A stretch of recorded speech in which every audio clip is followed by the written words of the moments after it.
Ești un nasol, glanț de aur la gât și creierul gol. Pun perțoale de firmă false, bagi mec la mall. Ai un seria 5, îți pute botul, plescă-i mentol. Mor femeile după tine, fă-ți un control. Cap de bivol, văd că tu n-ai rude, ai stol. Și o să-mi aduc în pistol muniția de război la paintball. Ești parvenit, dai cu banii în lăutar, da, da. Să-ți uși pula pe ziua ta. Ești un căcat retardat care stă pe Google. Joacă table, râgâie când dă duble. Cântă o viața mea când e plimbat în dube. La pârnaie o suge în chec, vis în pis de nude. Ne bucurăm sincer frate, îți meriți soarta. Caută-ne în 20 de ani când ți se va deschide poarta. Ești umilit, nefericit, pupă tineta, da, da. Să-ți uși pula pe ziua ta.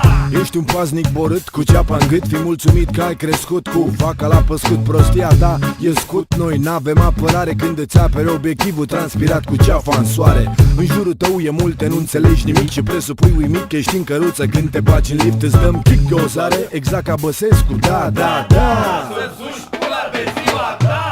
Ești un porc posesor de casă de discuri. Ți-am băgat milioane în cont, tu vezi doar riscuri. Fiscul te vânează, fii pe fază. Ești o mină de aur și o să plângi falit la audit cu lacrimi de minotaur.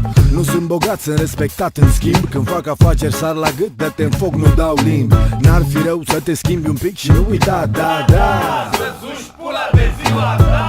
Ești un popă infect cu mâna pe bani. Când e vorba de futut copii și linsicoane 7 de ani. Te tem că Dumnezeu rămâne fără fani. Când bagi alcool, mâncare și vrei bani la mormântare. Oare hoitul tău gras o să sperie morga când vei părăsi pământul și o să mori ca Iorga? Noi glumim acum și fumăm ceva în cinstea ta, da, da. Să-ți uși pula pe ziua ta. Cred că ți-a vorbit măta, măta, măta despre mine. Cred că ți-a vorbit măta, măta, măta despre mine. Cred că ți-a vorbit măta, măta, măta despre mine.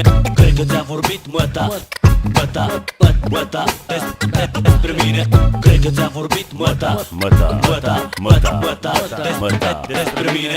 Cred că ți-a vorbit măta despre mine. O slobozesc fără oprire, zici că sunt pe alcaline. Am nevoie de un microfon și de o curvă ca tine să mă inspire și scând fără oprire până mâine. Ești o curvă în stat, tot vrei bani de la mine, îți doresc să-ți iei de ei.